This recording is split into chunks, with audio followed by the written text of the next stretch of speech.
Hello? Oh, there we go. I got sound.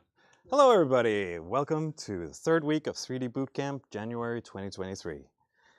Today, we're going to be texturing and shading and doing a little bit of rendering. We had a quick poll on our Instagram where we asked if you wanted to texture an axe or a sword. These were the axe and the sword. And you guys picked axe. So I've prepared an axe model for you to paint on. Let me just close this down. Don't care about saving. So, again, just in case somebody at home is new to Blender, the way we navigate around inside Blender is with the middle mouse button. So if we hold down middle mouse button, we will orbit around in 3D space. Hold Shift and middle mouse button, we will pan from side to side. And Control middle mouse button will zoom in and out smoothly. This can also be done with your scroll wheel. And there's also one extra one. If you hold down Alt and middle mouse button and then aggressively move your mouse, you will snap to what's called orthographic view. Orthographic view is a view without perspective and can be quite nice. But since we're not modeling today, we want to go out of the layout mode up here on the top. So on the top, we have a bunch of these tabs that will give us access to different modes with a different layout. We want to find the one called Texture Paint, like this. This is our Texture Paint mode, and this is where we will texture our object. Now there's a few steps we have to take before we can texture our axe. We have to first create an image by going into our Texture Paint view. That's in here. We can click New up here on the top. So on your left-hand side, and then in your Texture Paint view, we can click New. And this will prompt us to make a new image that will be called... You can't see my mouse. Oh no. Let me just fix that up real quick for you. There we go. Now you should be able to see my mouse. So we go into our left-hand side, and then we go up here to this nice and shiny new button. Click it, and it'll create a new image. We can name this whatever we want. I'm going to call mine Axe Text, so Axe Texture. And I'm going to click OK.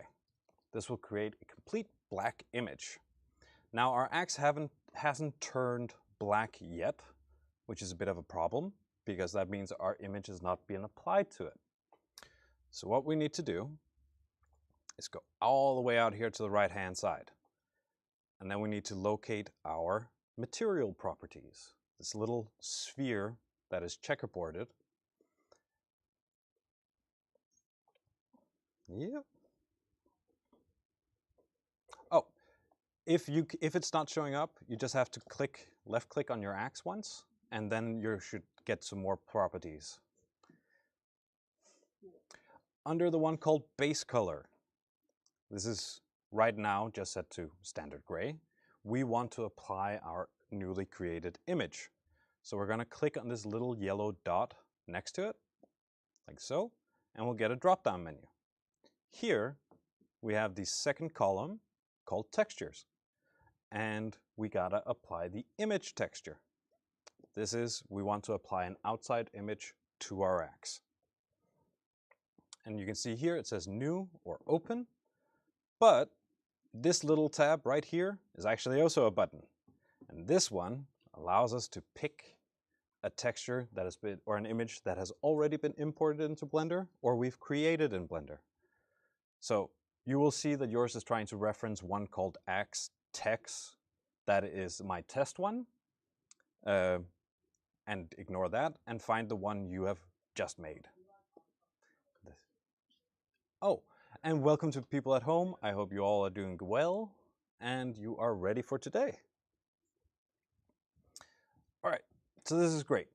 Our axe is now black, but we don't know where it is on the image. So we can press, oh, damn, my screencast keys are not on this one. There we go. Here we go. So we can take our axe. We should already have it selected. We can press Tab to go into edit mode. And then we can click A on our keyboard to select all. And this should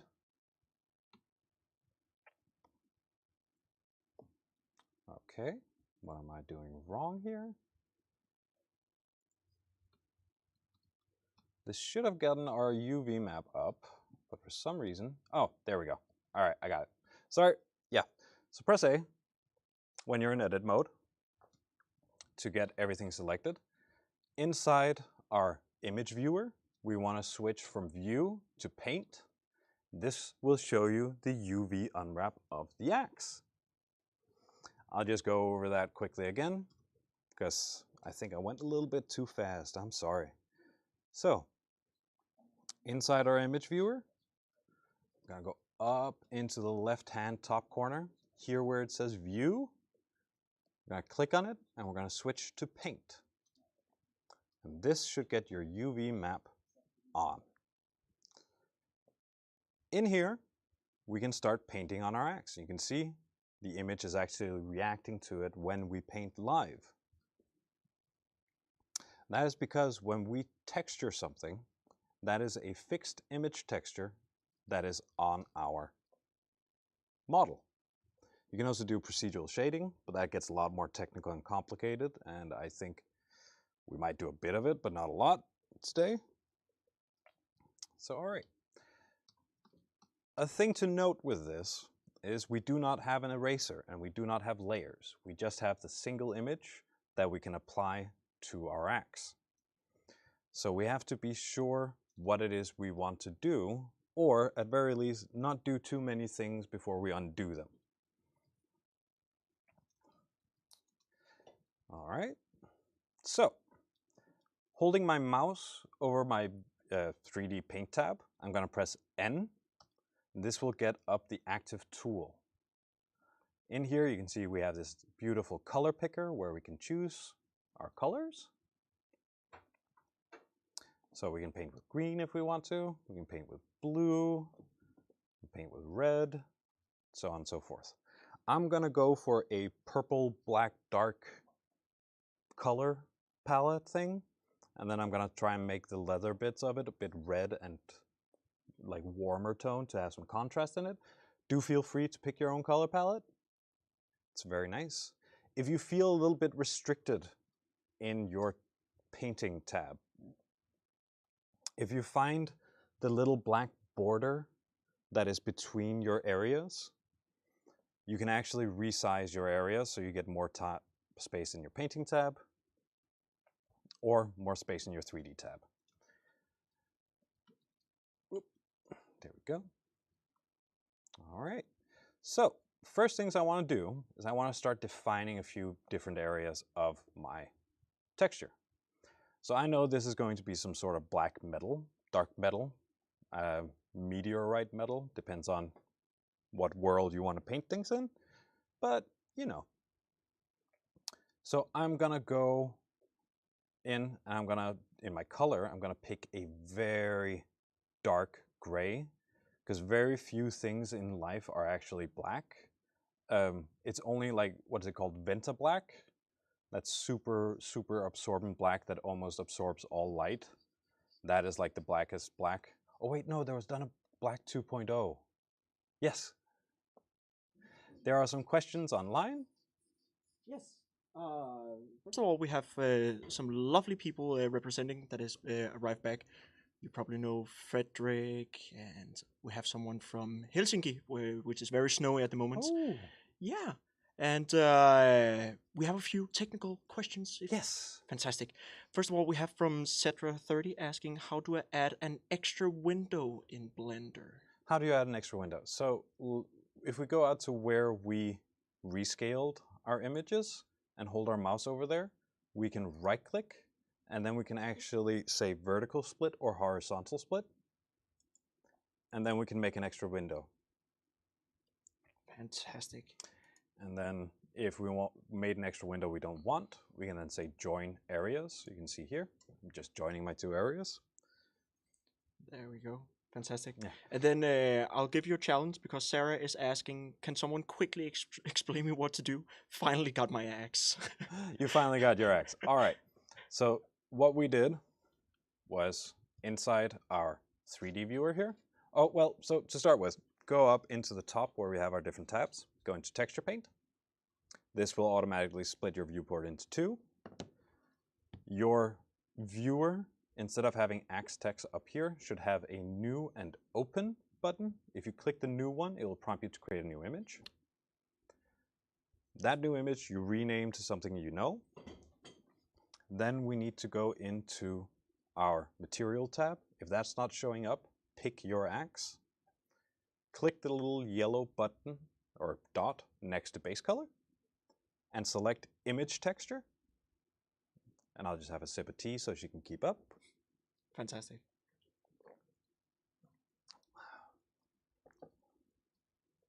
That sip of tea is perfect for just giving. Yeah, I'm gonna stretch. I'm a bit sore. My muscles are sore.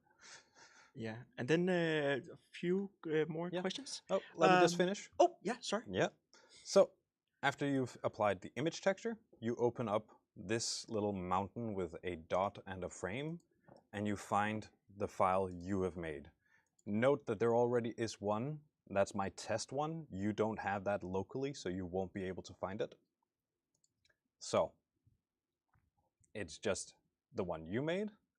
And now, if your unwrap is not showing out in the image viewer, select your axe, press tab, and press A. This will select everything and have everything being in on your image viewer.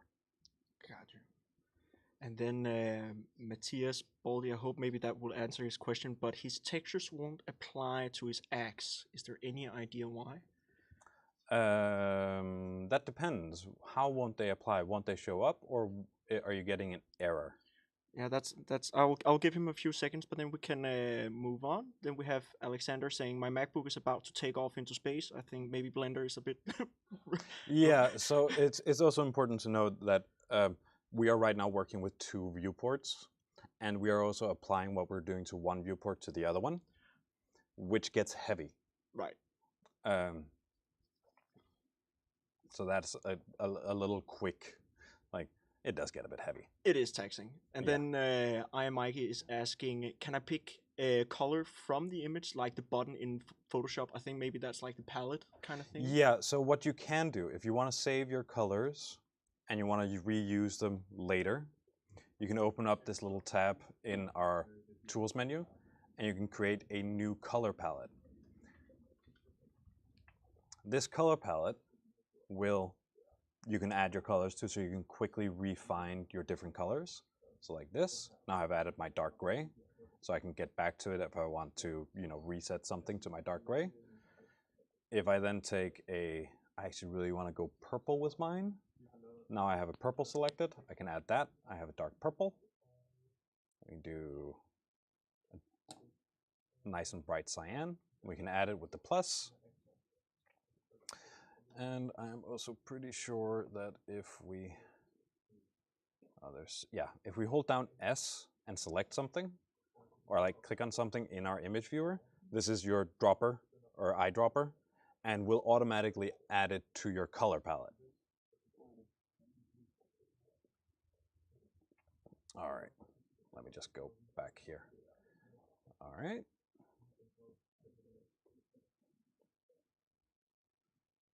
All right. There we go. I'm just going to quickly tap out here. I want to see how that dark gray looks. It looks a wee bit better than the black there. So that's good. That's what I was going for. Because now I'm going to start adding interest to it. So I'm going to start by going into my dark purple, the one I did before. And I'm actually going to start adding in small splotches here and there. This becomes a very like artsy feeling because the axe metal is not one constant color a lot of the time, especially not if you go back into medieval stuff. You go into very impure steels and metals that will be splotchy. And to get that more realistic feel, it's really nice to just get a few splotches in there. If your brush is too strong, like it's adding way too much color, then you can go up here in the top, and here we can change the strength of it. So we want a purple that's just a little bit, like it doesn't add 100% purple, it just adds a little bit of purple all the time, or whenever we draw down, then that's this strength slider here. Yes? What's the shortcut for taking the radius? Oh, it is F. So holding down F and then dragging your mouse. I was going to get to it later, but yeah. So if you want to change the radius of your brush, you hold down F and you drag and then you left click. This will accept the radius change. So like this, yeah. I'm just going to go around. So I made this model, so I know what it looks like. And what can be sort of hard to see here with it at this color is that it has this little edge where the blade actually extrudes out from the main body of the axe head. And I want to keep as much of my purple impurities on the inside of that extrusion. That extrusion is these three lines right here. So I'm just going around adding a little bit here and there, not a lot. This is still very dark. And then, yeah, just gonna do that. Just gonna add a little bit more. The backside here needs a little bit of love. I also want to add these parts. That's this up here. This axe is unwrapped as if it was made for a video game where you want to use as small texture sizes as possible to save on performance. That means that you put things double. So I can just show here if I take my cyan. If I paint a blue dot on one side, it will also appear on the other side. This also doubles as we don't need to texture each side separately, which is really, really nice. So I'm going to press Ctrl-Z to undo my cyan. Don't know if I'm going to come back to it. Maybe we are. All right. So after I've done this, I'm going to go out into my left-hand side. I'm going to find my smear brush. Now this is the brush I really like. I really like it because it just feels good. It feels really nice. And the smear brush, let me zoom in here a little bit, just smears. When you left click and drag, you're gonna mix the colors together, but you're also gonna fade them into each other, which gives you this really nice transition between the two. And if you're running it across in random directions, if you're really controlling it and spending a lot of time on doing it, you can get like a Damascus steel feeling to it because it becomes this very swirly, very lovely feel. So I'm doing that. And there's no particular like technique to get this right. It's normally just a feeling thing. If I have to sit in texture for a while, I will normally, like I'll take a warm up object and make that and work on that until I get into the hang of it. Like that is also a thing we do as 3D artists. You do warm-ups, like first 20 minutes you meet in the morning and you work. You'll do a warm-up. And then after that, when you're in the right mindset, you can start to actually create. It's out here on the left-hand side. So you have this smear brush, this little finger. Yeah. So.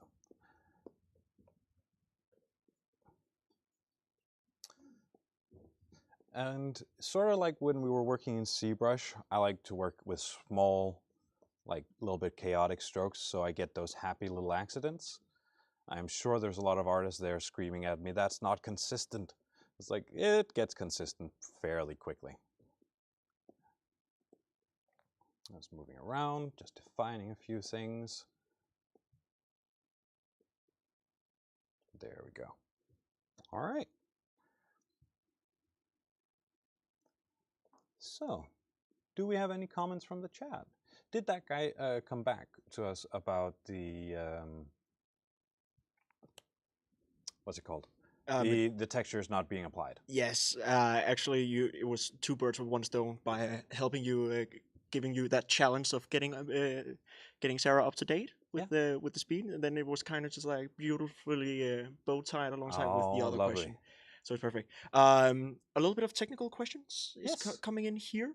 First is from Sarah saying almost everything was right, but the X doesn't show up in the texture image. But I believe that would be just pressing A over the X in the viewport. So yeah, so if you don't have, when you have your X selected in the viewport like this, press Tab to go into edit mode, and then press A, and this will select all the faces or the vertices, and it should show up inside of your paint. If it's not, then it's because your paint view here is set to view and not paint. Right. And then we have Gator asking, what if you want to paint one side of the X one color and then the other side another color? Is that possible? Well, that would be unwrapping, I believe. That will be unwrapping, which is a thing that I believe. So I like to say unwrapping is the first abstract 3D concept, because you have to take a 3D object and then fold it out on a piece of paper. And that sounds really simple right up until you actually start doing it.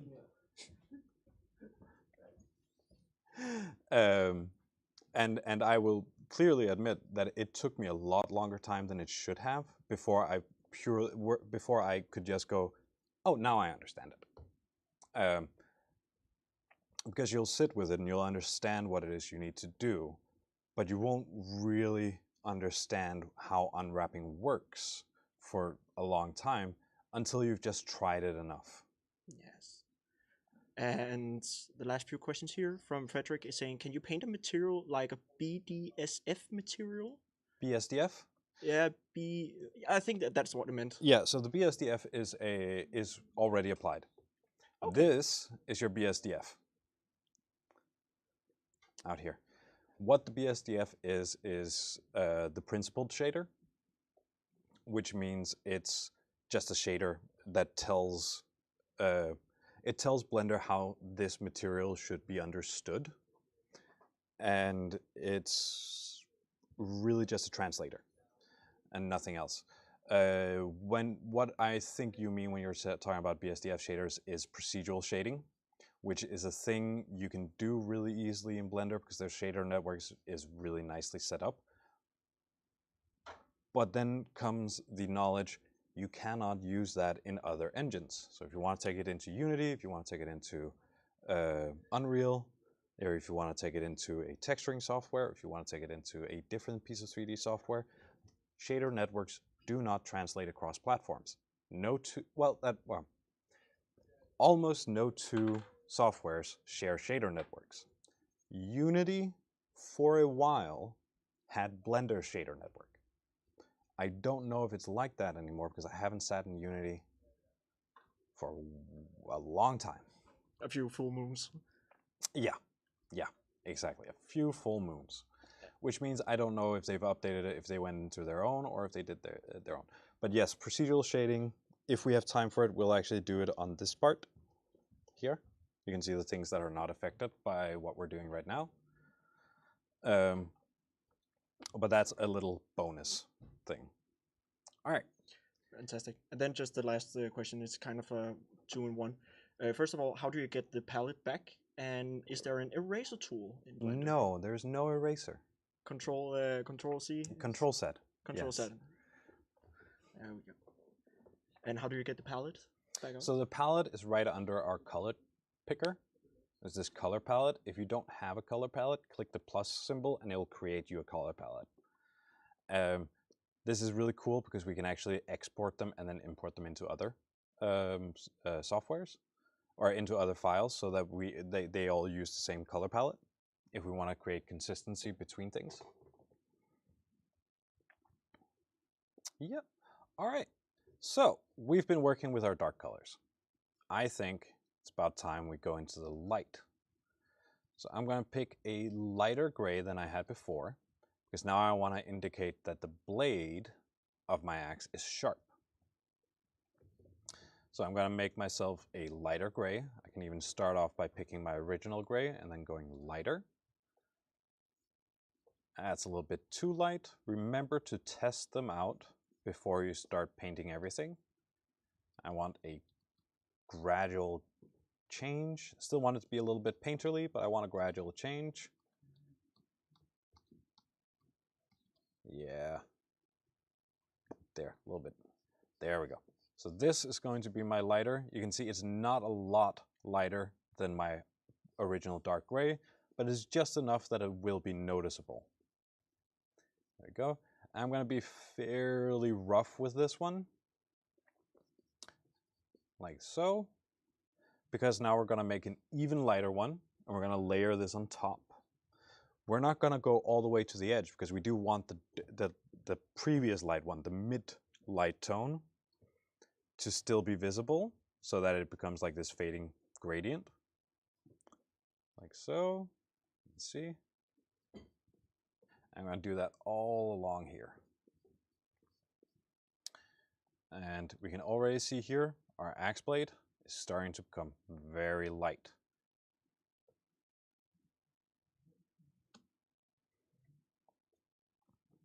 I'm going to do it again. I'm going to go up a gray shade.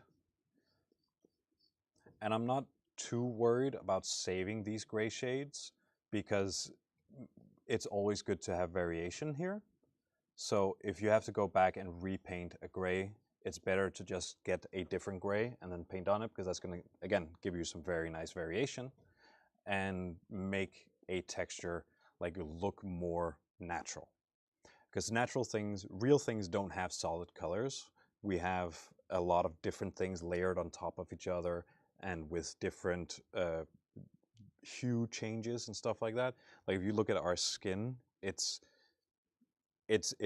so I'm Caucasian, and my base is a very desaturated yellow with a pink underlying, and then with a red, like for places that are close or have a very little skin, that's red. Like also my cheeks, you can see my head, beautiful lighting. That will be red instead. So textures are these layered up things in real life, and we want to try to imitate that as much as possible. We don't have to get the exact same things. Like if you're doing a human skin, you don't have to get the exact same thing, because the human mind will fill in a lot of the blanks for you, which is really, really nice. And I think we can even go all the way to white and just have that sort of pop in right on the edge.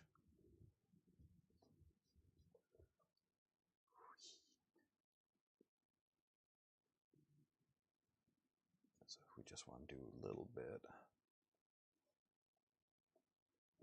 I really do not want a lot of white. I just want that little bit of white here. And you can see now we're getting this very World of Warcraft painterly effect on the actual axe blade, because we've layered up dark gray, little lighter gray, little lighter gray, little lighter gray. Oh, say that 5 times. Little lighter gray, all on top of each other all the time. And this gives us this very nice painterly feel. And we can, of course, enhance this by smearing them together so we get some more variation. We get some, oh, sorry, that's not the smear tool.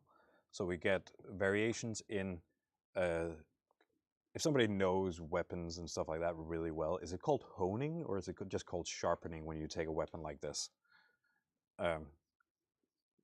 I would be interesting to know. So you get like variations because it's not, maybe it's not done professionally. Maybe it's done in a camp, in a field somewhere.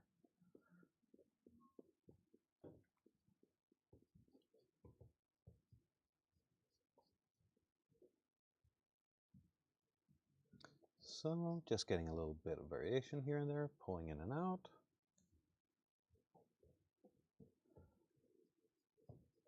And there we go. Gonna tap in, see. Oh, look at that. That looks good. Well, it looks okay. It'll generally take a few hours to get a good texture.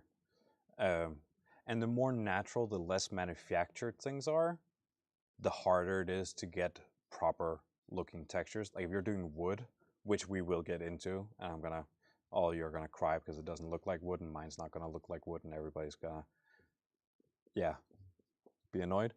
Yeah, the more natural something is, the less variations it will have, and the harder, or the more variation it will have, and the harder it will be to like get something that looks like it precisely.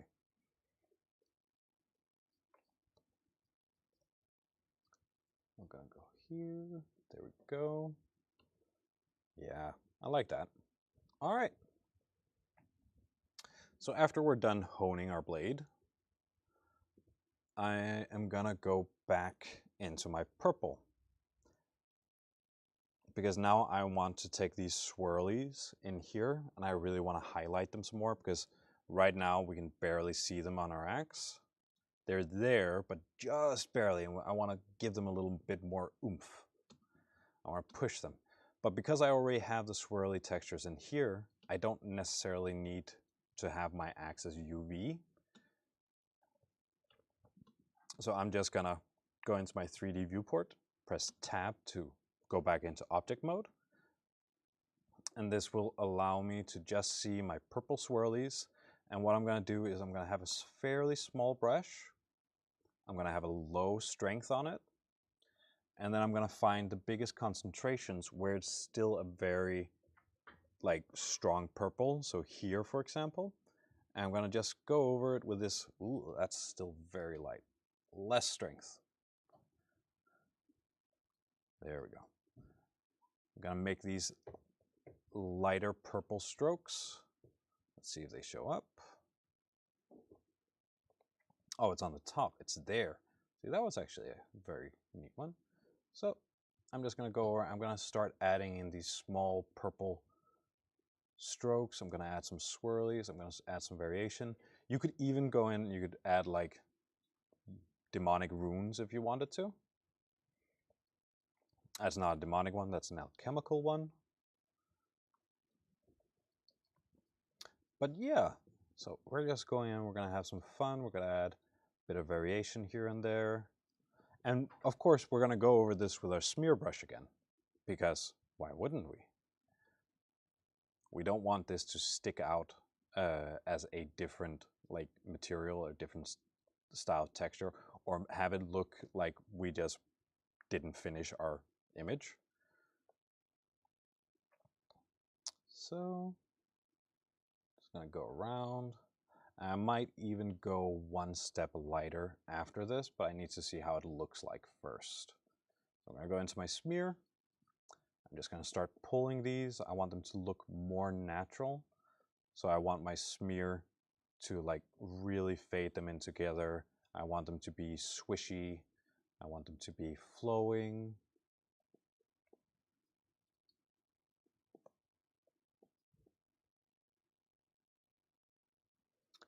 Zoom in, change brush size. And you can even go in and you can use the smear brush to like fix up things that you don't like by pulling in like some of the original material or some of the darker material and pulling that around.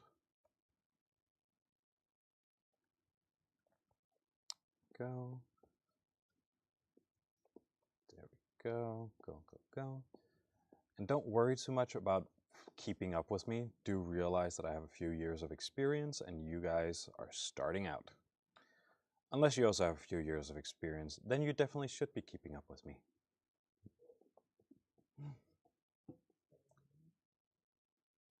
And you have no excuse whatsoever. But yep, as you see, this is fairly simple. You can also do this in like an image editing software. So export, like a base coloring of everything that you just did here, and then you can take it into an image editing software, and then you have layers, and you have your erasers, and you have all that. But since we wanted to unify these tutorials, we're just using Blender's image editor instead.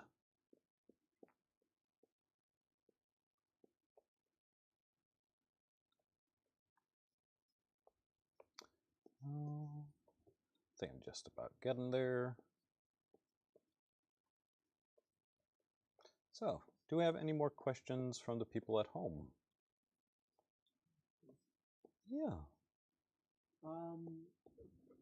Frederick has a more general question, and it's specifically for you, saying, could you talk a little bit about modeling for video games versus photorealistic modeling, like important tips to remember or know when modeling for video games?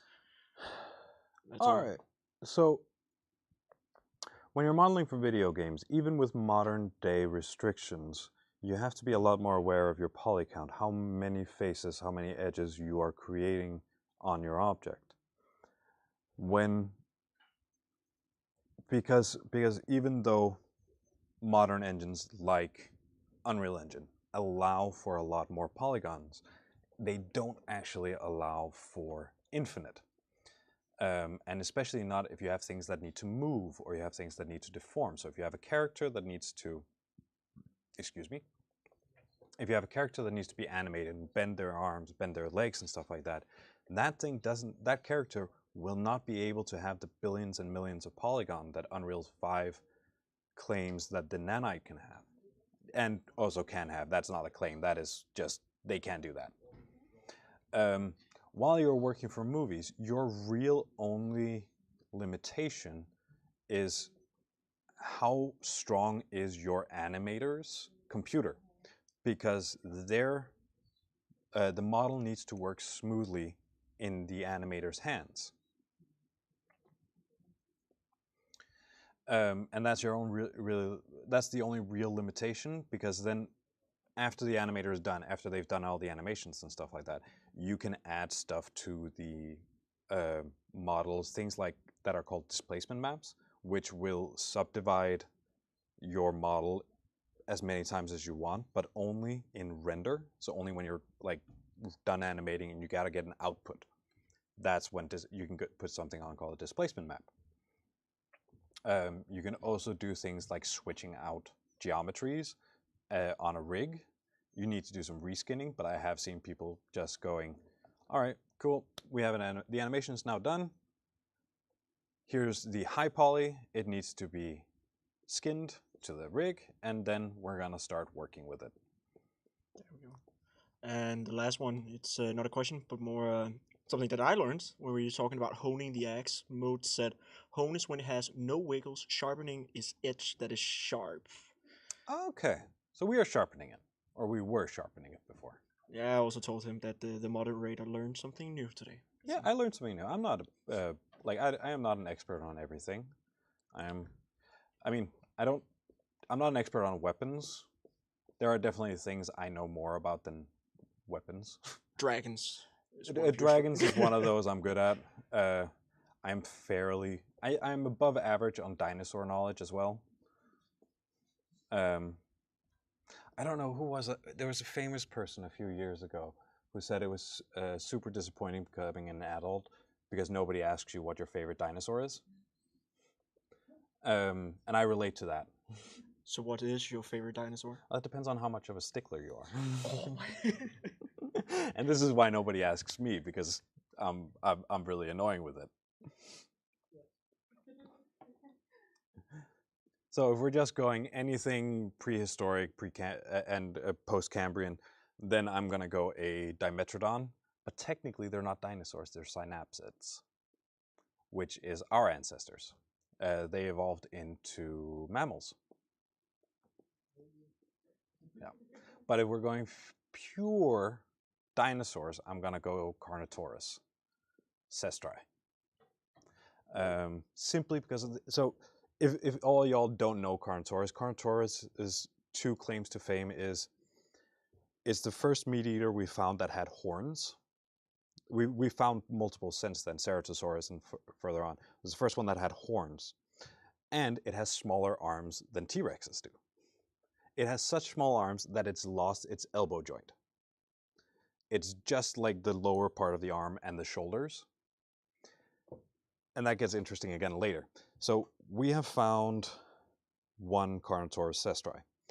And we found imprints of the skin from it, so we know it didn't have feathers all over its body. It actually had scaly skin more like a crocodile's, but more extreme.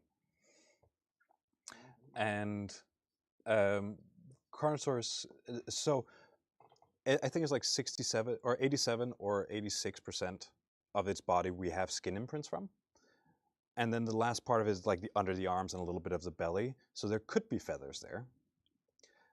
And then there was some evidence of some wear on the tail, which means that but in the way that it was like turned this way or like in a 90-degree angle. So that means it spent considerable time raised up with the tail on the ground.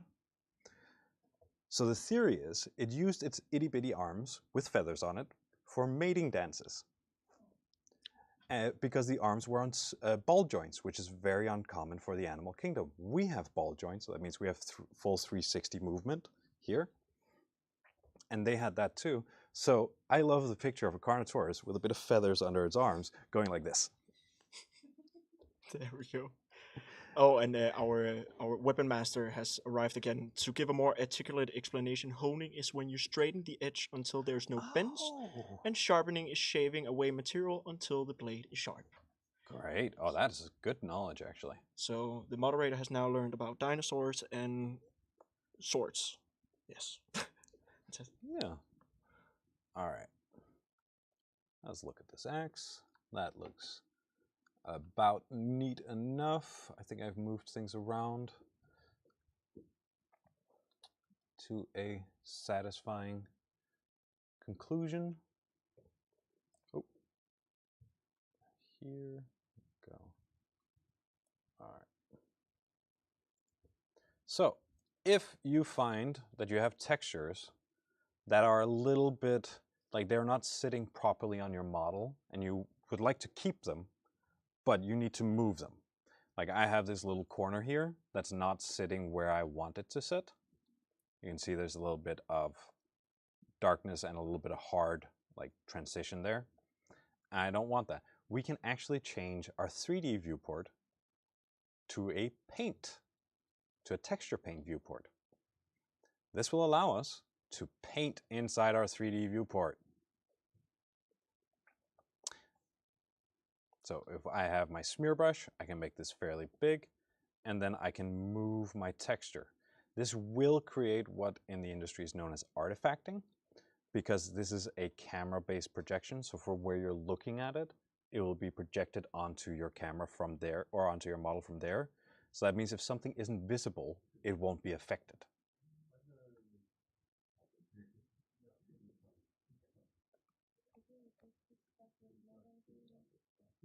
With the viewport, or yeah, all right. So what I did is I moved my viewport until it was a bit bigger, and then up here where we normally change to edit mode, I went to the bottom where we have texture paint, and this will allow us to paint directly on the texture or on the model. We can also go into our paint mode and we can paint here. Let me pick my cyan. See, paint directly on my model. This can be really helpful. It can be a bit heavy sometimes, so if you're experiencing lag with it, that will happen. That is generally if you have a way more high poly model than what we have today. So, yeah. All right. So, while I like this out here as my texture map, I feel like it's a little lackluster on the actual model. So we should probably add in some extreme highlights. So I'm going to take a very, very, very small brush. And then I'm going to add in some like streaks here of pink. And this will create like extreme highlights for our model. We can also use it to edge highlight if we want to do that. And we are going to go in and we're going to soften these up later, so you don't have to worry too much about that. And we can simply add these wherever we feel like they are necessary. I've picked a pink that is extremely close to Blender's error color, which I'm not sure is a good idea, but you know. Oh. There we go.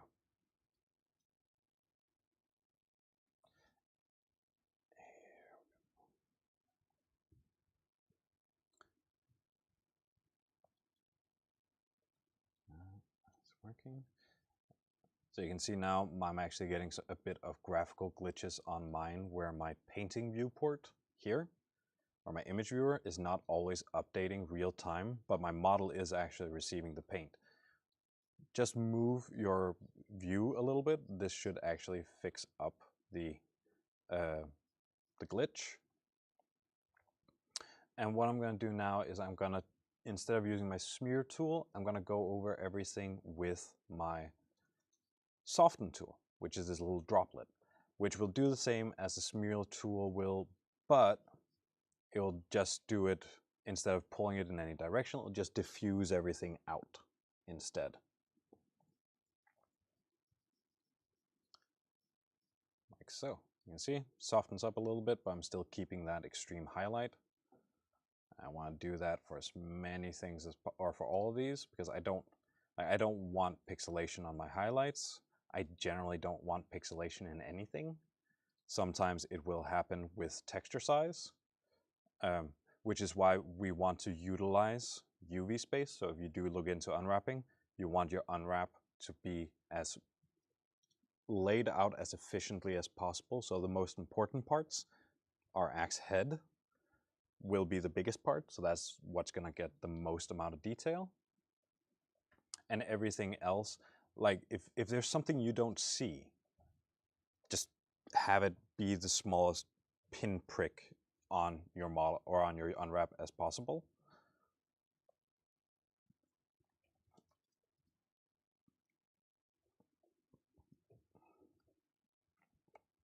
All right. Yes. Yes, lay it on me. So no questions, but just a few statements that I would like to share with you. So Modes, our swordmaster, is also a dino expert. Oh. Because about your favorite dino that you were just talking about, he said that they actually animated the Carno mating dance. Is what he said. Oh. He's a jack of all trade, or he. And then we have Kuye in the chat saying, while we are texturing our axe here, is saying this is really bringing me back to my days as a 13-year-old drawing in GIMP. For some reason. Yeah. I used GIMP at the first place I worked. There we go. And that's also where I learned Blender, because I went into my first job and I had not been taught Blender. I'd been taught Autodesk Maya. And I went to the job interview and they were like, do you know Blender? I know 3D. The principles. I know the principles. And I thought, well, it's just a 3D program. I'll learn it. And I did. It took a few evenings, but I did learn Blender. You pull through. And at this point, it's a lot easier for me because I have now the open mindset that the process of creating things in 3D doesn't change.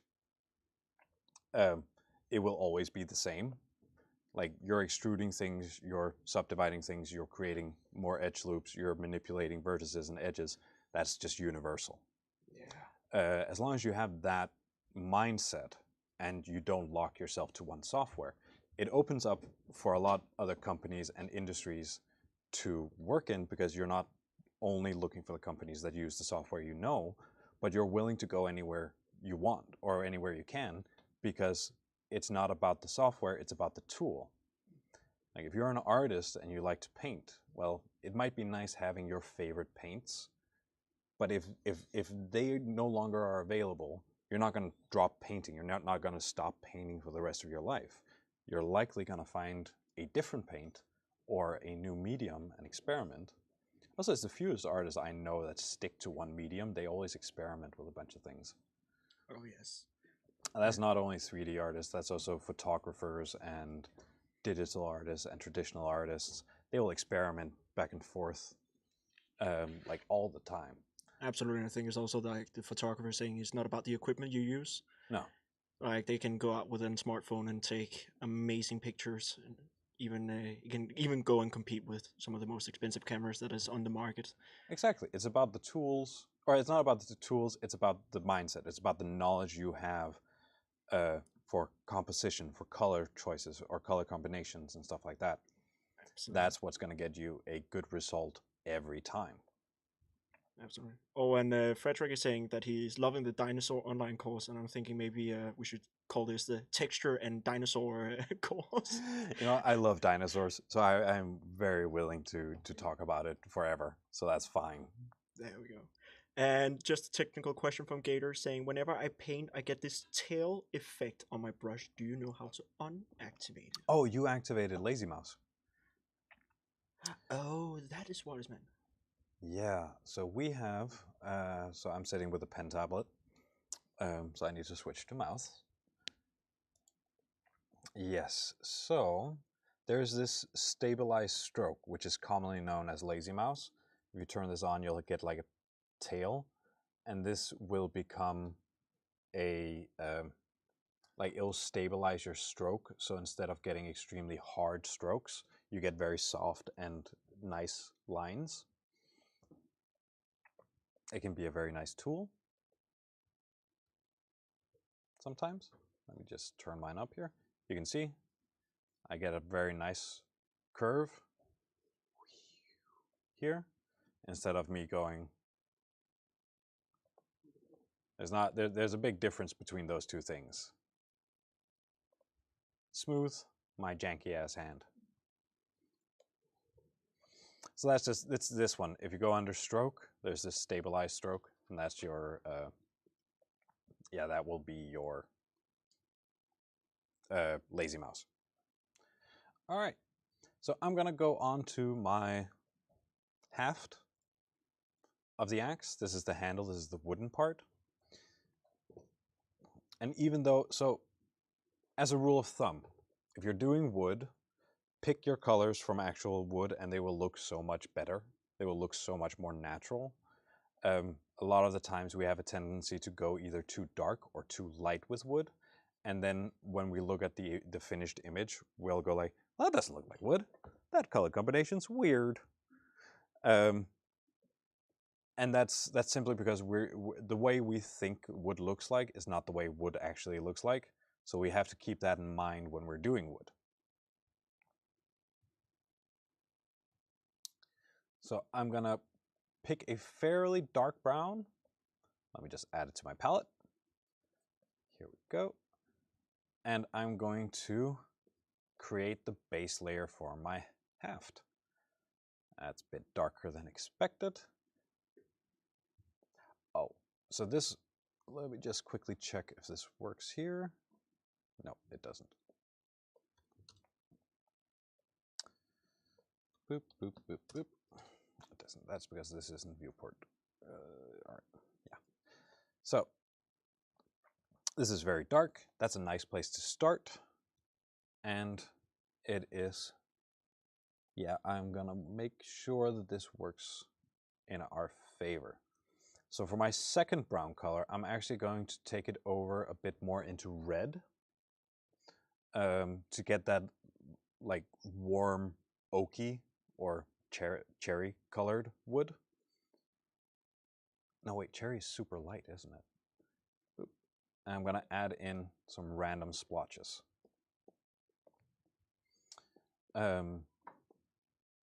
If we were doing this by a shader, we would do it with a noise map. And I can show, yeah, I can show you how to do that afterwards. All right. After adding those splotches in, I'm going to go back to my spear brush, and then I'm going to start smearing these smudges. And you can decide how you want to smear them. I really like doing like swirlies to make them like make it look like it's these hag woods, this really knotted piece of wood. And it gives us some nice variation. See here, let me zoom in. Get this swirl around there. And you can even start a swirl and then go the other way afterwards. This will create nice counter curves in towards each other. It's just lovely feeling. This is one of those things, sort of like sculpting, where at some point I just get into the flow and I just can sit and do it for hours and hours on end. Because this is pretty much just digital painting, right? This is creating something, or creating a fixed image, a fixed texture for it, and that the digital painting skills really do come in here. But at the same time, you can get a fairly decent result without having super skills at digital painting, because, well, we can see what it looks like on our 3D image, and this is the important part, not this. This image has to make this look good. Oh, I don't remember who was it that said it. It was it was on the comment section of a video about how League of Legends does their character models. One of the artists on it says a good texture can save a bad model. A bad model or a good model cannot save a good or a bad texture. So you can save poor modeled things with really, really good textures, but you cannot save a bad texture with a good model.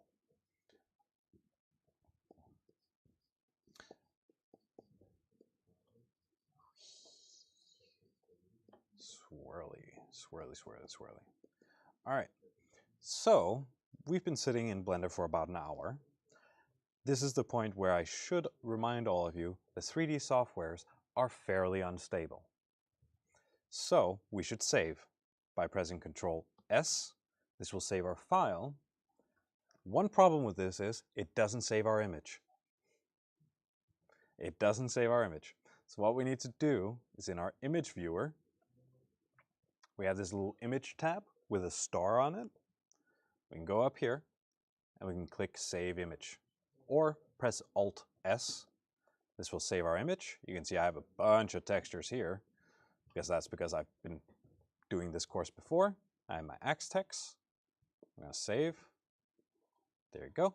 Now my image is saved. It is now permanent in on my computer as a PNG. If we don't do this, the image is not saved. It is only locally cached in Blender, which if Blender crashes, will delete it. So it's important that we save and that we do it often. My old teacher said, on a good day, you will only crash twice. That number has become better. I think it's on a good week, you will only crash 5 times. Because normally if you crash and then you restart, your problem isn't fixed and you will crash again very quickly. So, yeah. All right. Us, class 22, who's on the second semester, we're doing animation at the moment, so maybe a fair warning that rigs, when we are animating, can be a little bit heavy on our 3D software, so yeah, it's crashing now and then, but it's normally it doesn't really happen when we're modeling. No. Also, a question here from Frederick is saying, in video game creation, do projects have a set limit in terms of polygons, vertices, faces per object or model?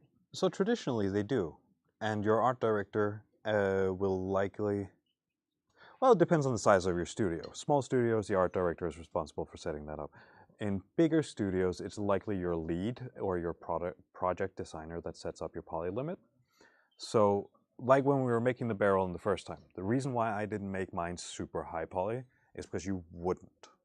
There's no reason to have a static object being overly complicated if nobody's going to realize it. We want to use our polygons places where we will see it more, where we will use it, where the player will notice it. So characters get a lot more allotted to them than scenery does normally.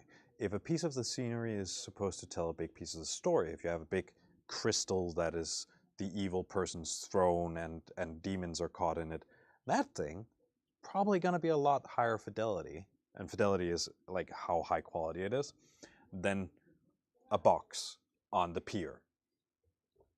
Yeah, that kind of makes sense. But at the same time, you want to keep everything sort of consistent. You want to have everything have the same feel to it. So if you have a box with beveled corners where everything is beveled and it catches nice or light nicely, and then you have a barrel next to it that doesn't have beveled corners, that's not going to catch light the same way. It's going to stand out like a sore thumb. Yeah. So. And also we had our character design back in the first semester where you introduced us to ZBrush or ZBrush, and we had characters with millions of poly counts. Yeah. And then we had to do the retopology because you said to us only 25,000 tries. Yeah. So game characters still hasn't reached the insane amount of polygons yet. I don't have the number off the top of my head for modern day video games, but things like The Witcher, Ciri only had 45,000 polygons and Geralt had 40. Really? Yes. No, that's not a lot. No, but that's what they were working with, and that is it's an old game by modern day standards, but it's not that old game, because if you look back to early 2000s and you had Half-Life 2, which for the time looked really, really well, the character's only 4,000 polygons. That's impressive. Yeah. Wow. I think there's a question behind you. There was a question from the crowd. Yeah. Is it possible to have a color picker in? Yes. Blender? S. S. S is your eyedropper. Okay. It might not automatically give you the color, but it will automatically add it to your palette, and then you can select it from here.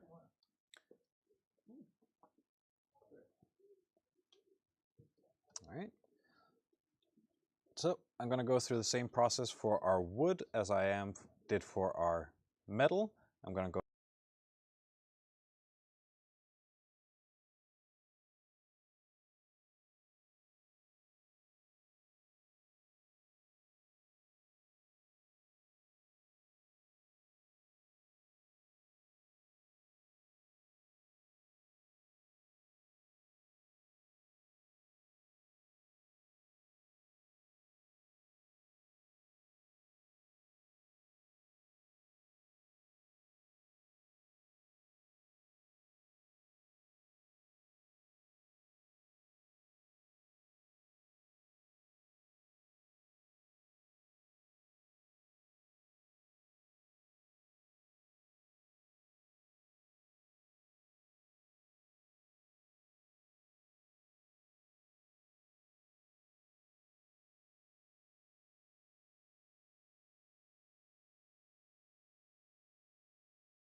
Oh, here. I am told I'm back. So how far back did you guys lose me? Did you hear about the highlight color variation or no?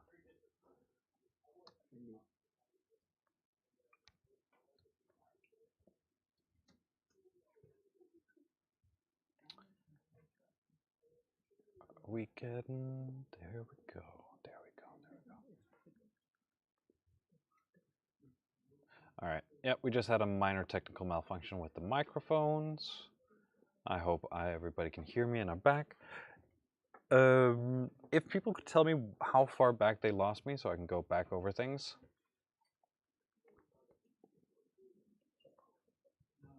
That would be lovely, because I don't want you guys to fall behind. So.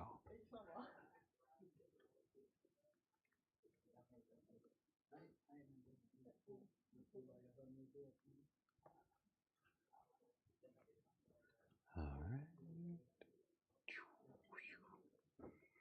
Let's go over everything.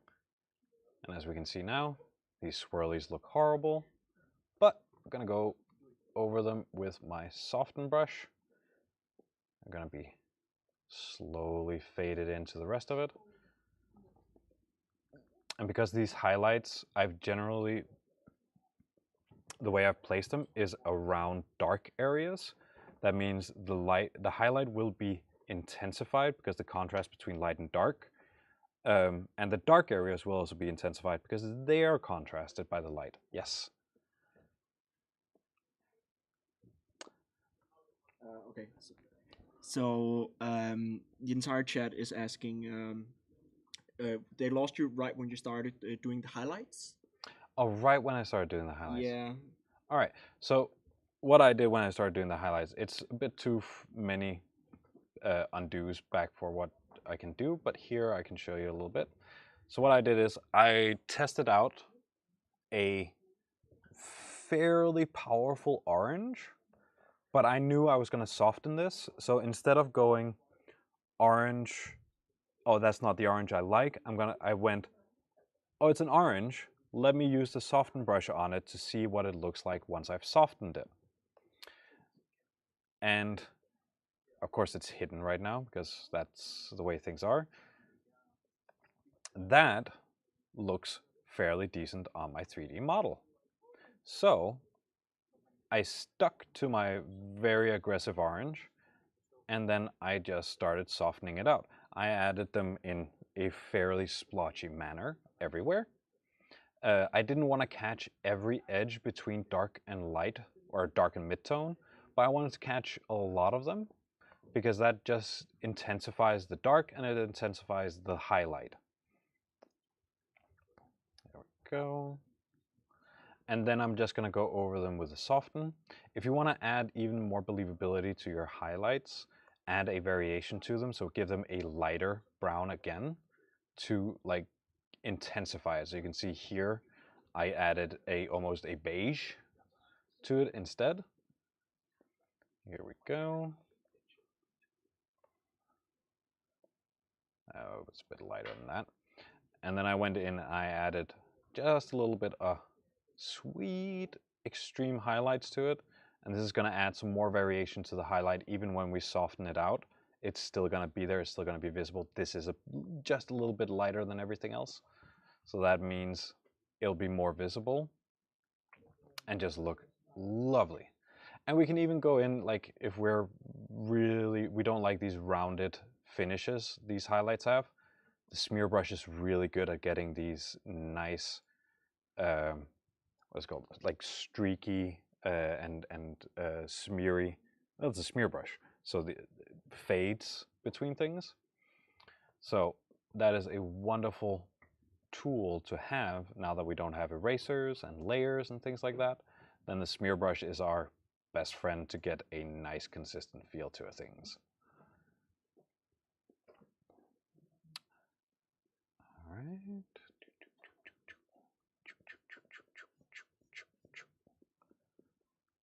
And yes, those sounds are very important to the process. You should all be making them.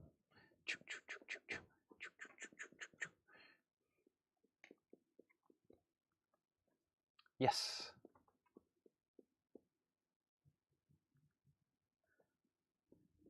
One question from Christopher saying, how are you seeing the X without having it selected minus filled with orange dots and lines? So that was when because before we were in edit mode, so this is what you're seeing likely. When I showed how to paint on the axe, I went up here where we pick edit mode, and I went down to texture paint. And that just means now I can actually paint on my axe, but it also means that I see the unwrap at the same time, which sometimes is desirable. Sometimes it's more confusing than it's helpful.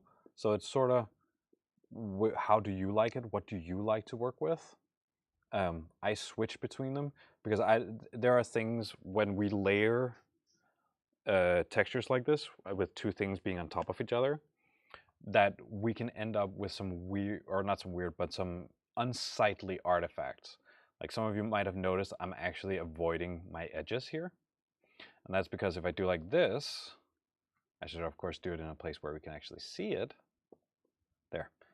That becomes a very unnatural line. So I'm trying to avoid as much the seams or the outline of my unwrap, because I don't want these things to hit each other unnaturally.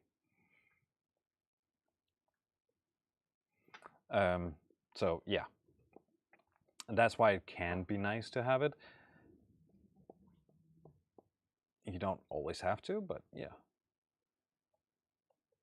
But it sort of like ZBrush, it's very much dependent on what is your workflow like. What do you like to have in your workflow? What do you like to have in your toolbox? That is really how you should define it. It's also, once you get more into 3D, you realize that there are softwares, like we were talking about with ZBrush, that is a dedicated texturing or a dedicated sculpting software. There are softwares that are dedicated texturing softwares out there. We have, I think the two free ones I can name off the top of my head is Quixel Mixer by Epic Games and Quixel. And a software that's called Armor Painter. I have not tried it. Actually, no, that's a lie. I have tried it, but it was only for an afternoon, and I just got confused. Then there are the more professional texturing suites, such as Substance Painter or Mari or Marvelous Designer. But those things cost a whole lot of money. Yep. But the principles are sort of the same. You're still just painting a 3D object to look good. If you're doing it hand painted, or if you're doing it,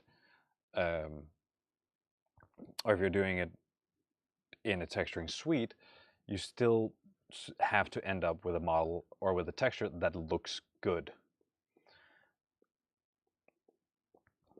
And that will most likely happen if you put in enough hours for it.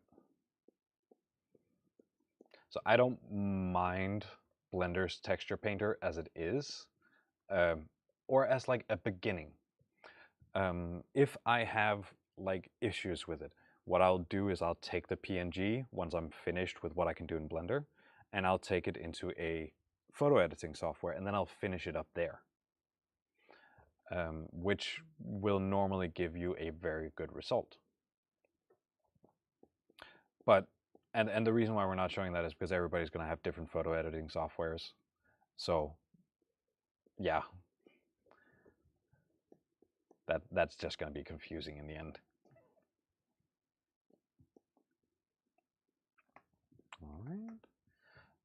All right, so that's my wood done. Don't care about how it looks out here, care about how it looks here. Got some nice hatching. Could actually maybe use a little bit of like darker darks. So instead of having a dark brown and a light brown, maybe going into something like an extreme dark blue to add like even more contrast. So the rest of the wood here is warm. It's nice and brown, it's reds, it's yellows, it's warm colors. So if we want to have really strong darks, we should go into colder colors. We could go into purple, but I think it's going to look a little bit too fantastical, which is weird because, like, let's look at the design of this axe. This makes no sense. If you're hitting somebody with an axe, the axe blade's going to move in here. So why do you have it reinforced by tying something to it? It's not. It doesn't actually make sense. But fantasy weapons rarely do, and that's okay. So yeah, No, I decided I don't want to use purple for this, so I'm going to go in. I'm actually going to add a little bit of blue splotches in the darkest recesses of my model, or of my texture. And I'm going to be fairly sparing with this. I'm of course going to smooth it out again. But yeah, we want this to be a lot less noticeable. It's more of like a hint. It's a shade. It's just doing that little bit extra to push the dark colors or the recesses of our texture that much further. Just to make it stand out better.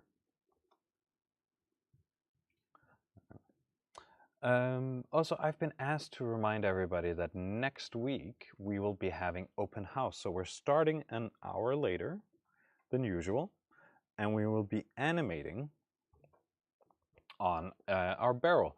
I will be giving you guys a rig that you can animate on so that, you know, you don't have to go through that. I can hear a few people wooing here. Yes, Christian. So Frederick is asking, can you check the poly count of an object in Blender? Yes, you can. I think mine is hidden right now by our UI. But, yeah, okay, so if you go down to the bottom of Blender window, you'll have this little black bar. This is normally where it will show you what hotkeys you can use for what tools, right? But you can right-click on this, and it will show you some different options that you can turn on. One of them is called Scene Statistics. This one will show you how many faces you have in a scene, how many vertices, and what object you currently are working on. You can also see how many objects you have. In our case, we have 4 objects. We have the axe, we have a camera, we have a light, and we have a plane, which I should have renamed. I'm sorry. I hope you guys can forgive me. You're forgiven. Great. Lovely. Got off scot-free. There we go. And last question from Matthias asking, talking about Marvelous Designer being very expensive, I tried making a jacket in Blender, but found it so difficult. How would you construct garments as a beginner? As a beginner, I would simply construct them as, like, if you can find the plan for a piece of clothes, I'd literally make that, and then I would use the modifier called shrink wrap to get it to fit onto the model I want it to fit onto. There are some more complex mechanics going into that, like you can tell the shoulders they need to sew together and all that, but that becomes more complicated than what we are going to get into on this. But you can definitely do it, and I would, because that's the same way Marvelous Designer works. You make the plan for how clothes looks, like the actual blueprint for clothes, and then you just have it projected onto a model and defining where is it sewn together, how is it sewn together, what material is it, stuff like that. Another thing is, if you have a character, for example, you can always take, if you want to give the character a t-shirt, you can take the places where the t-shirt has to be, duplicate those faces, scale them a little bit out, and then start removing a bunch of edges on it so that you're losing a lot of the like muscle definition and stuff like that, so you just have a more plain looking thing. And then you can subdivide that to make everything a little bit rounder, and that will give you something that is gonna start looking like a t-shirt. And then of course you need to change the shape of it a bit, but that is a different way of doing it as well. There are a lot of different ways. Different things require different methods and techniques. If you're doing armor, for example, I would always do armor in a software like this, or I'd start it out because it's just easier to get hard surface objects in a modeling software than a sculpting software. And then I would take it into ZBrush and add details and nicks and scratches and stuff like that.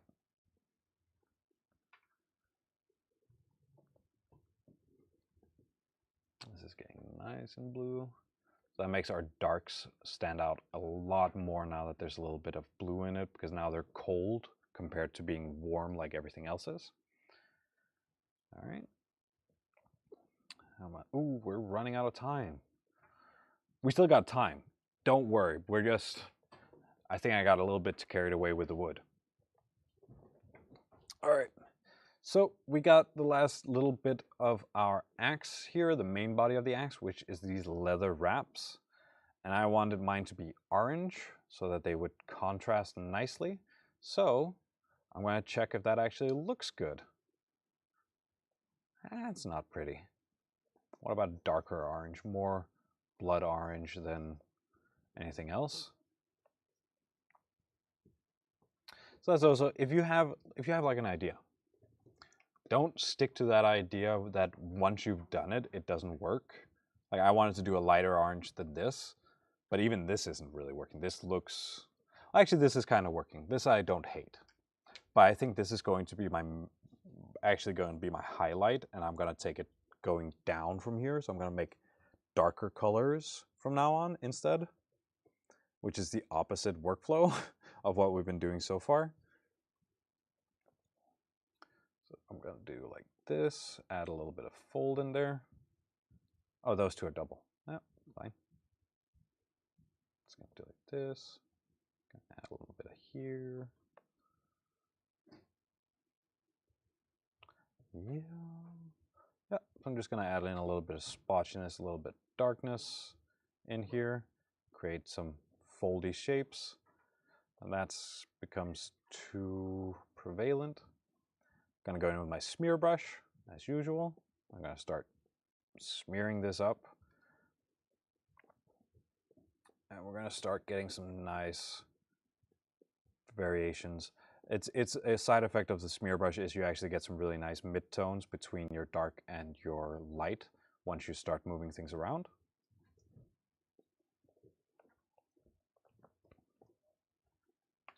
All right.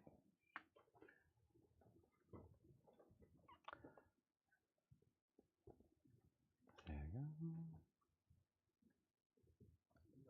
go. All right. So we're just gonna move this around.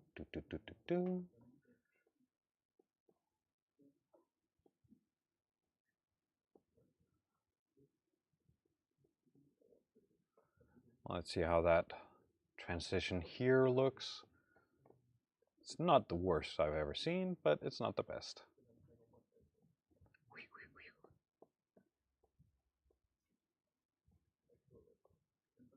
See, now that shape, this looks good. And this is what I'm talking about with the smear brush.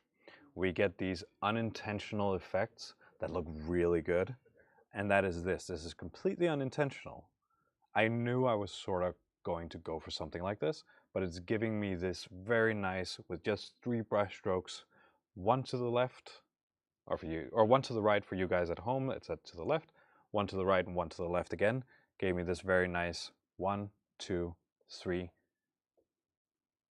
and gave me these very nice folds, very nice midtones. And that can be very, very helpful, especially right when you're starting out, to like just have these mistakes and go, that's exactly what I'm looking for. Because once you've done it once, you can sort of see, well, this looks right. This is what I want to get out of this. So then you can redo it and try to match it on everything else, because now you know what it is you're looking for. And I will admit, I was semi-style lead art director sort of role on a video game many years ago, and I was just sitting with Blender's texture painter and making these really, really lovely, nice light wood or trees. I was just sitting with the smear brush moving back and forth, and suddenly I had this beautiful shape where the highlight, the midtone, and the dark were just spot on. And I looked at it and was like, that's exactly what we need for all our trees. So I took a picture of it, had it just up as a reference, and then I started making sure that everything had that, exactly this sort of swirly, foldy, lovely feeling, more natural than what you would have if you painted it in yourself. If you're a really good texture artist, you can do that. Don't get me wrong.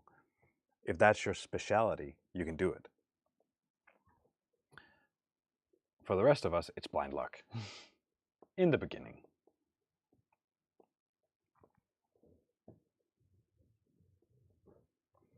And I think that's about right. Maybe actually going and adding a dark red.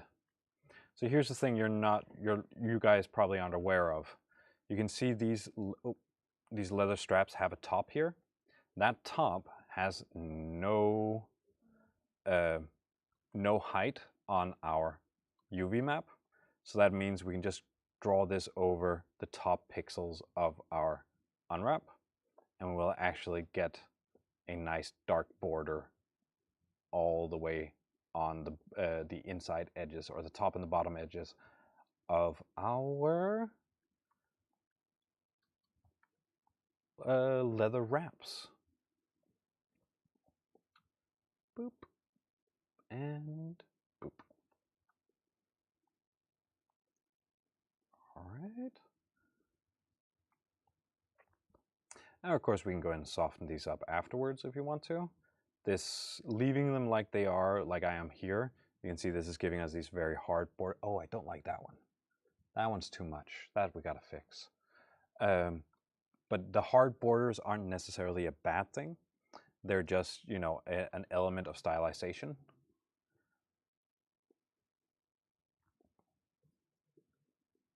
All right, let's go here. Beautiful. All right, all right, all right, all right.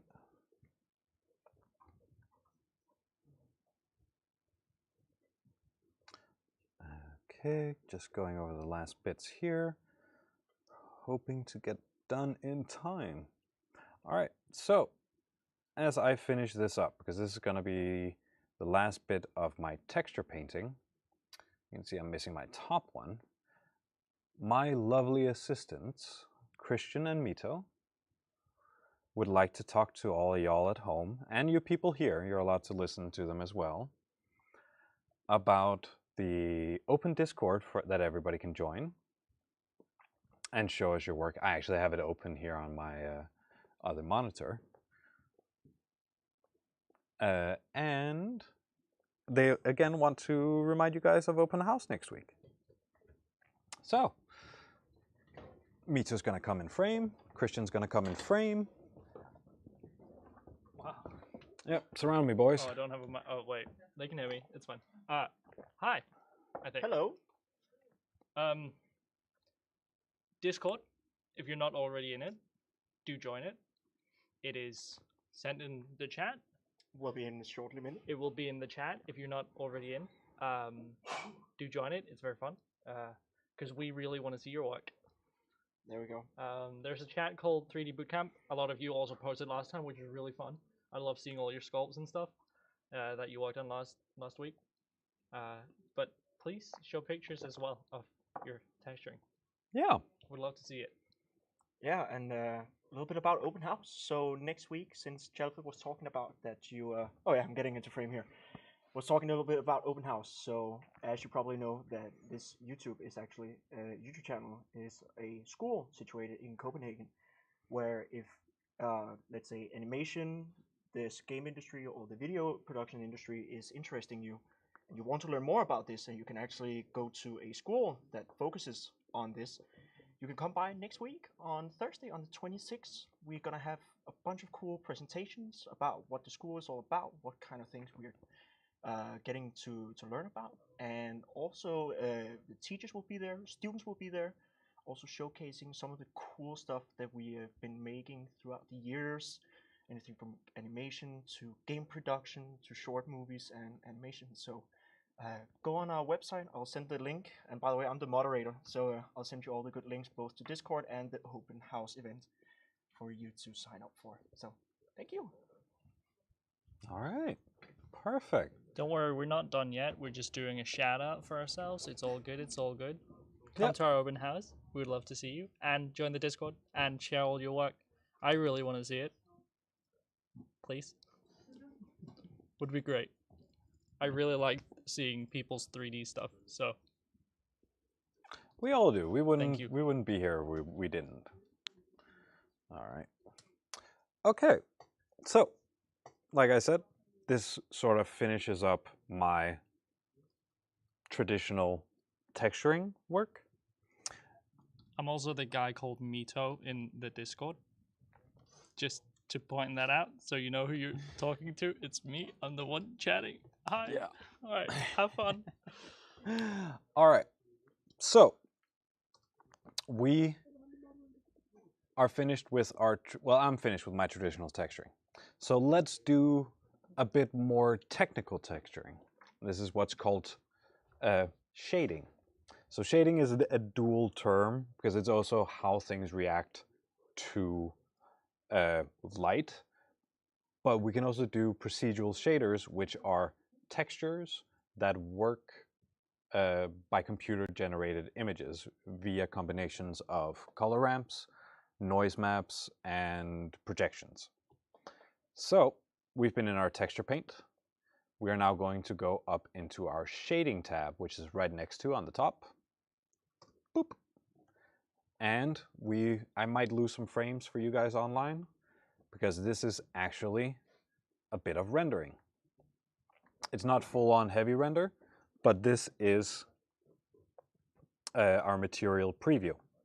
So what we will see in the beginning down here is our axe material. This is what we've been working on so far. This is the material out here. This is exactly the same thing as this, but this one just has a bunch of options. This is our image. This is our picture. This is the picture we've loaded in. Which reminds me, I should go and save it so that I don't lose it once I crash. There you go. It's saved. So this is just our texture. This is our image. This is the image we've just been painting and working on.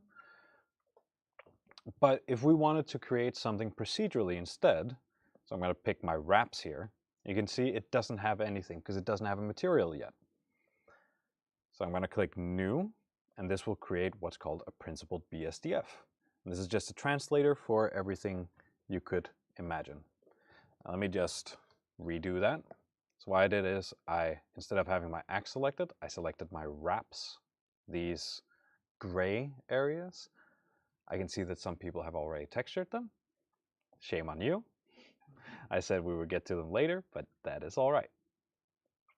All right, so with these selected, I can click New. This will create us a brand spanking new principled BSDF.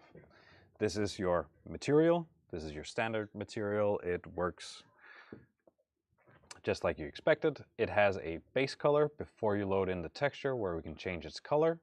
We're not going to be playing with that. Instead, we're going to pull out, by clicking on this little yellow dot, we're going to pull out a string, and this is going to give us a search bar. We are going to put in, or type in, color ramp. Den ligger på desktopen. We're going to type in color ramp and click enter. This will give us a color ramp node.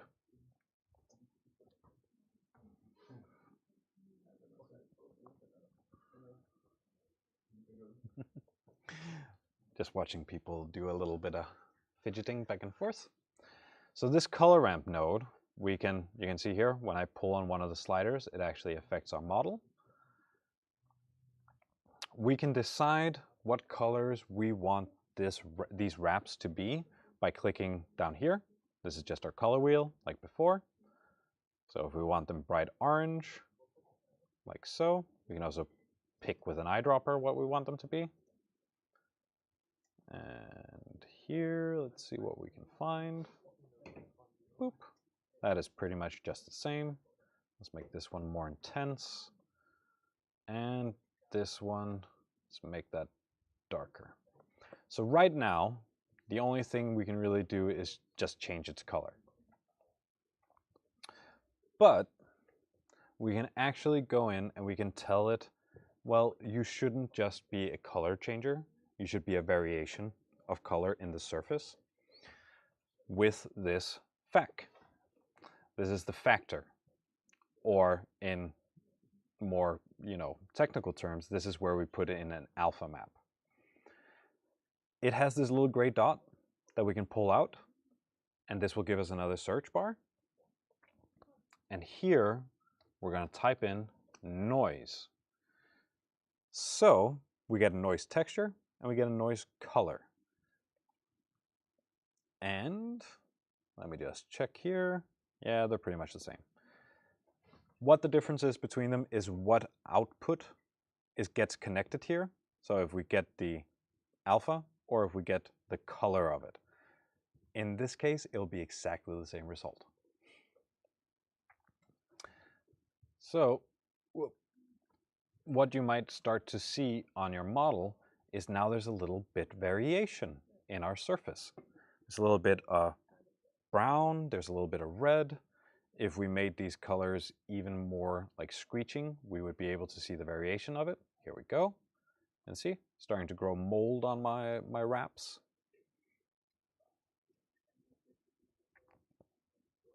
Go. There you go. So, and with this noise map, we have a bunch of different attributes. So we have our scale. This will of course like create a more and more detailed noise map for us until we just have the TV flicker. I'm gonna have a fairly small scale, around 4.3, 4.4, something like that. Yeah, 4.4. Yes, question. Yes. Right. So did that go too fast? Don't go too fast. Gator is asking, which is quite interesting, is what does alpha mean in this context? So in this context, when we're talking about alpha maps, we normally talk about black and white images where black is transparent and white is visible. What we're using it for on our color ramp is black will be the dark color or the color furthest to the left, and white will be the color furthest to the right. If we switch these around, like we can drag these and then we can switch them around, that will then change which one gets affected by the alpha map and which one doesn't. But yeah, alpha maps, you can also have images with alpha channels, which will be transparency, which depending on what shader language you're in, you can most likely use a black and white image, or you can actually use an image with transparency in it. Sort of just depends on what shader language you're working in or what software you're working in or how you're generating your alpha maps. All right, and then because it doesn't really matter, because alpha is 0 to 1 and then just everything in between that. And if you have a black and white image, that's just black to white gray gradient that is 0 to 1, where white is 1, black is 0.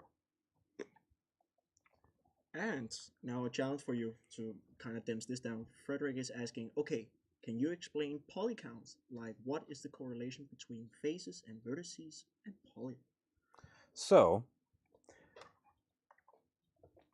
a vertex is a point in 3D space with location data on it. It's a location matrix. That's all it is.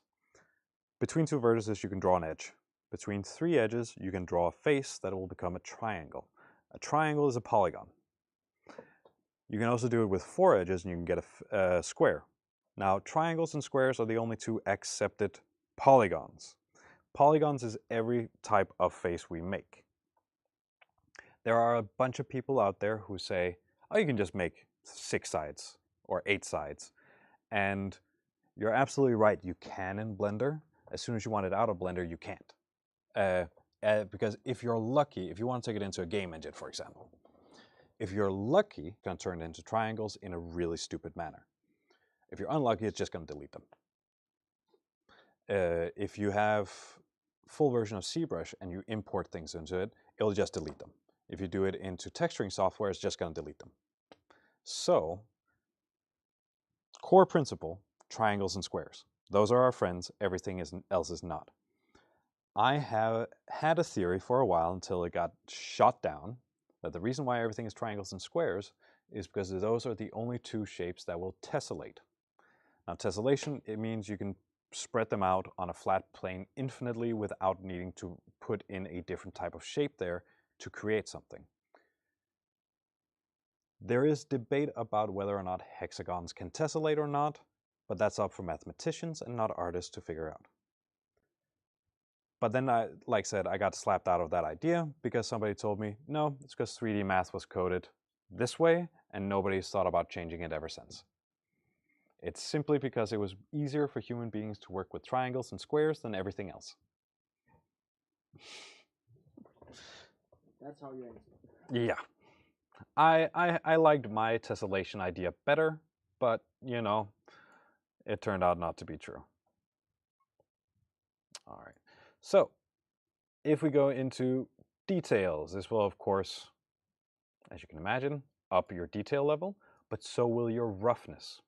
Your roughness will actually give you more detail because it's going to roughen up your noise, your splotches, more than the detail level is.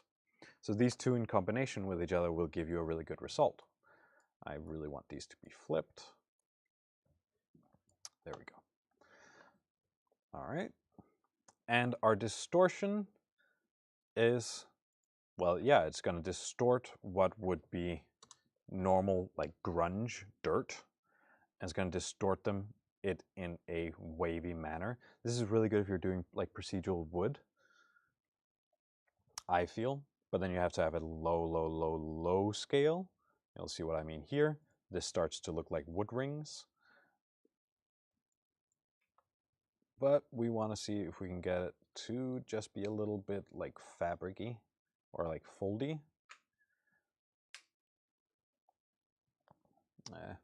Not completely, but we're definitely getting there. If you don't like this noise, it can be really easy because this one's called the noise texture to think that this is the only one we have. We can actually try a different one.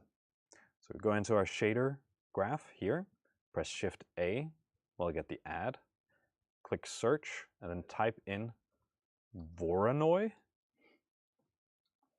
And this is a different algorithm to generate a noise texture.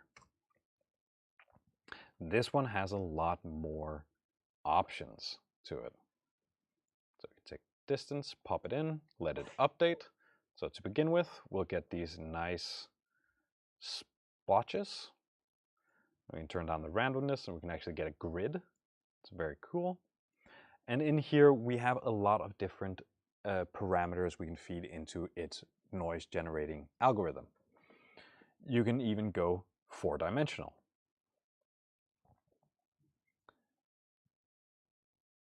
You can see here, this gets fairly wild when you start playing with it, but it is fairly fun. And you can get a lot of really neat effects by just playing around with noises and seeing, well, this and this combination of algorithms will work differently and will work in more interesting fashions or fashions that work better for what I am currently doing.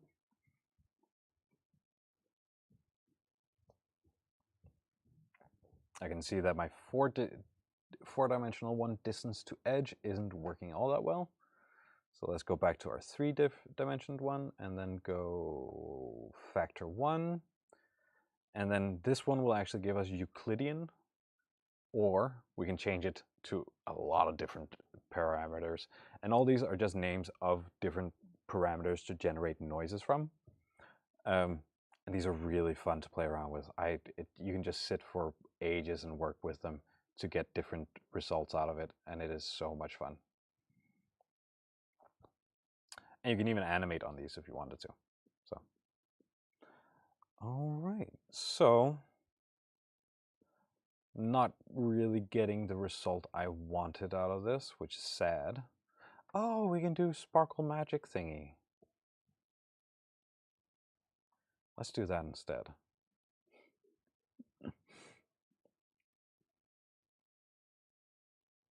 Here we go. Get a little bit of enchanted forest on our axe by using the Minkowski noise generator on our Voronoi texture. It doesn't match in with any of the rest of it, but I love it anyway. Now, gonna have it nice and sparkly. We can even add extra little levels here to our Voronoi. Then we can give them a nice border. You can see here. Go into our color ramp. We can add extra bits. This will create extra small color variations in our surface, which will be rather nice. We can even go in. We can do like this. Yeah, this is fun. Like said, doing this is just sort of very, very fun.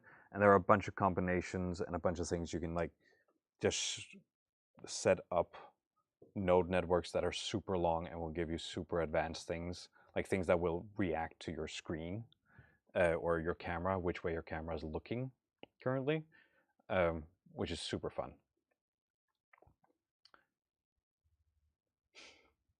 I can see some other people are working with volume and displacement here. This is very fun.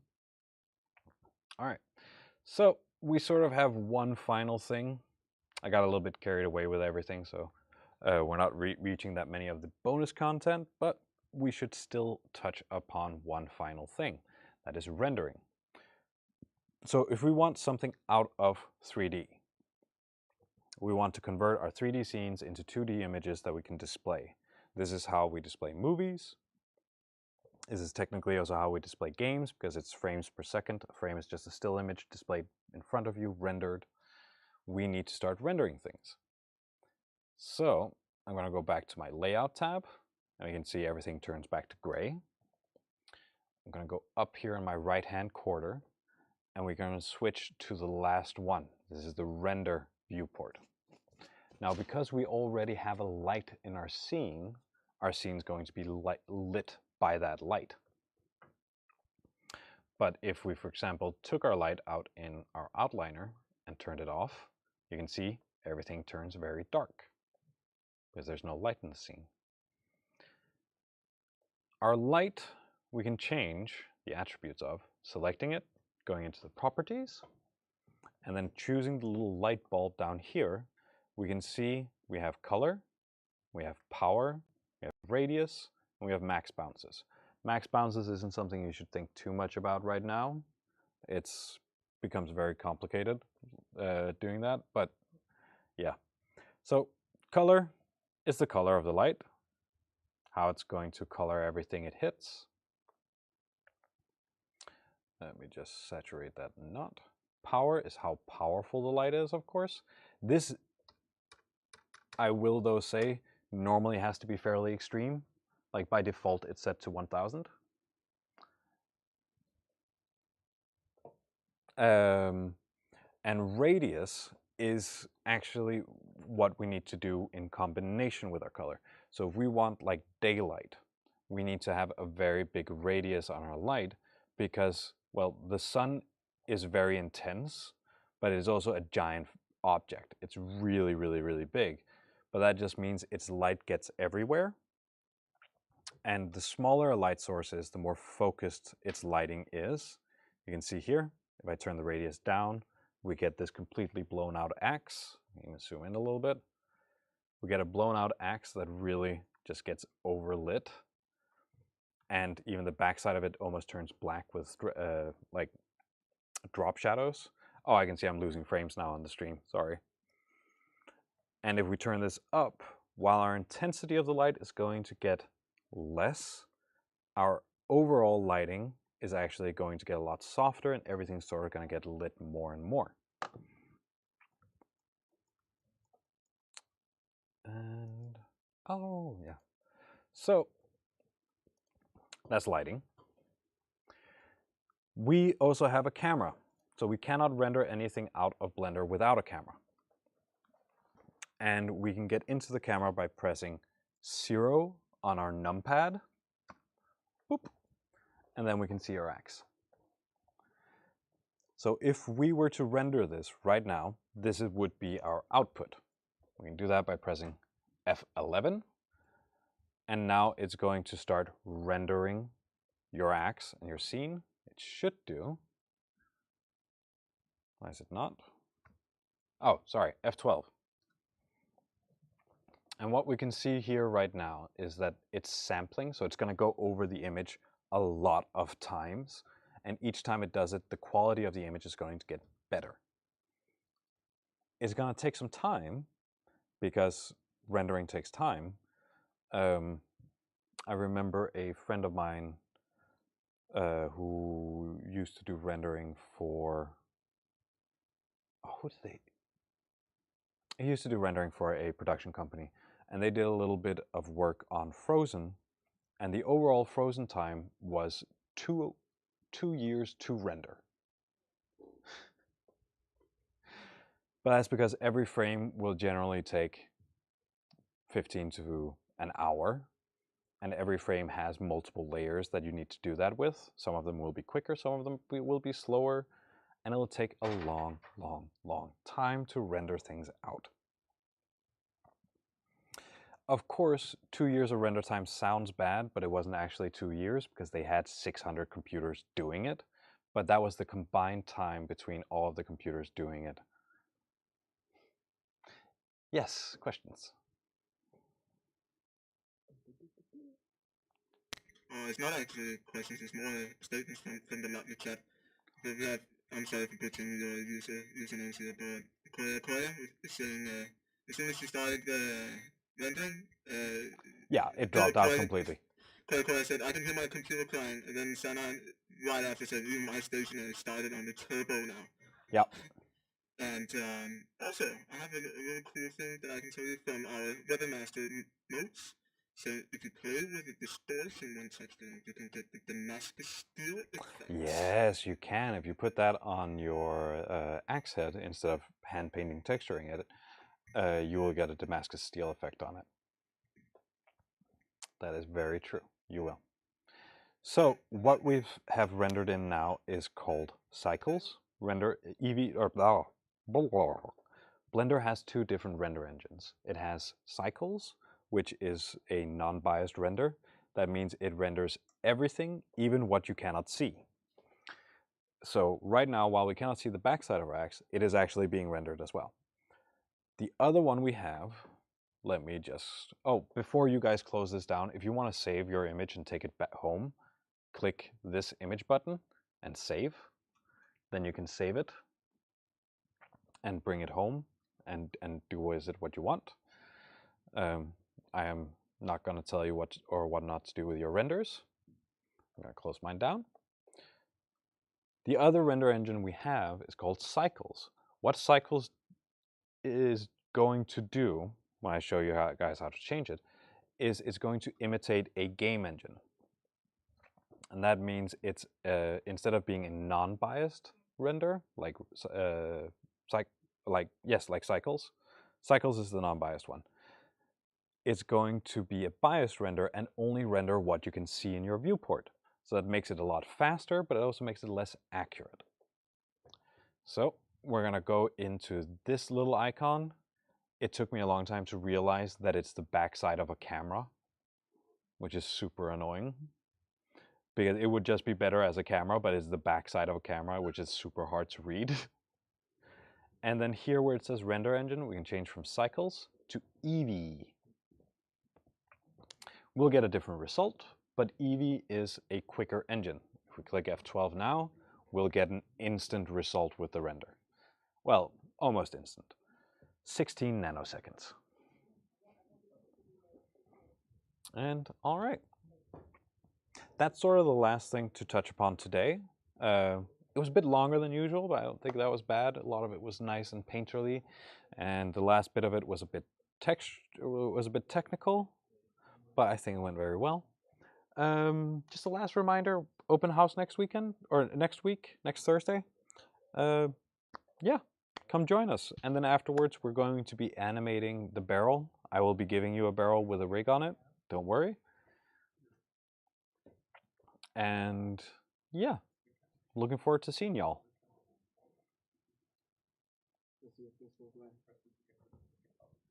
So I'm just gonna see if the chat is responding because apparently my robotic sound came out before, so they thought that was a droid. the moderator. Quick question from Sanat saying, wait, are we rendering EV or cycles? So the file that I have given people is rendering cycles by default, because that's what I set it to. I just switched to EV to show that there is 2 different render engines. Fantastic. So you would use cycles if you're like rendering out image sequences to make a animated movie, and you'd use EV to check if your image will look good in a real-time render. So yeah, but in reality, EV is nice to check what your material looks like, but you would actually probably just take it into a render or into the game engine you're going to use to check if it looks right in there, because they have different ways of calculating light. And now we're in the render topic. Matthias is asking, what other render engines are out there for Blender, for example, and if they are they worth using the time on researching? So there's one called Workbench by default. And while I have never used Workbench, I stick to Cycles and Eevee. The way I understand Workbench is if you want to set up your own render. If you want to develop your own, you can use that. That's the way I've had it explained at very least. But like I said, I haven't checked into it. Hell yeah. There are likely others. Let me just quickly... Oh, and while you're searching, please all in the chat and also here who are physical, please send us your weapon to us. We'd love to see it in the send Discord. us pictures. In the 3D Bootcamp channel. Yeah, you know where to find it. Fantastic. So you can actually get Octane render for Blender, apparently, which is interesting. Best renders for Blender 2022: Octane, LuxCore, Radian, Malt Beer, Renderman, which is Pixar's old one. You can even get Redshift for Blender, that is Maxon's, which is fairly quick. How do you put the camera from the view that you're watching from right now? So if you want to change, so we're getting a question from the classroom. If you want to change your camera angle, instead of grabbing your camera and moving it like by hand, which is super annoying because then you can't, see what's going on, you can open up your little tool menu out here. Mine has this one. This is my screencast keys that you can see what I'm pressing, this one. If you go into the View tab, you can say Camera to View. You can lock the camera to the view here. If you click that one, you can move the camera around so you can decide what you want to look at. Like so.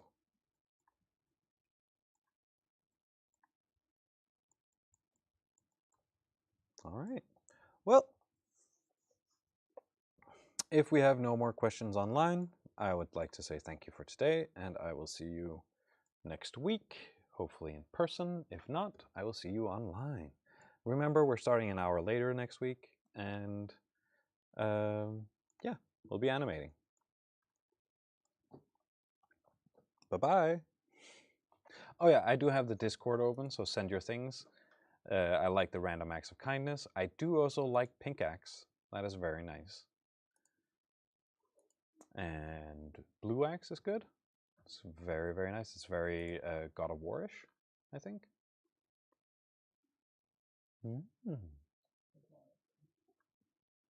Yeah, these are looking good. Looking very good, everybody. I'll have a look at them later and answer you guys and give you guys some talk. Ooh, those are some nice highlights you got on the ice axe. Yeah, for those of you who can't see it, just gonna pull it in here.